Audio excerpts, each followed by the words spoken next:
A Medifoltech típusú fóliánk az egyetlen nem páraáteresztő tetőfóliánk, amelyet deszkázott felületeken nem alkalmazhatunk.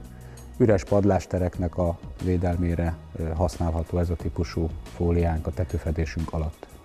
A Medifol SD tetőfóliánk egy ragasztósávokkal nem ellátott tetőfólia, amely egy nagyon jó páraáteresztő képességgel rendelkezik, ami lehetővé teszi azt, hogy telibe deszkázott felületeken alkalmazzuk ezt a típusú tetőfóliánkat.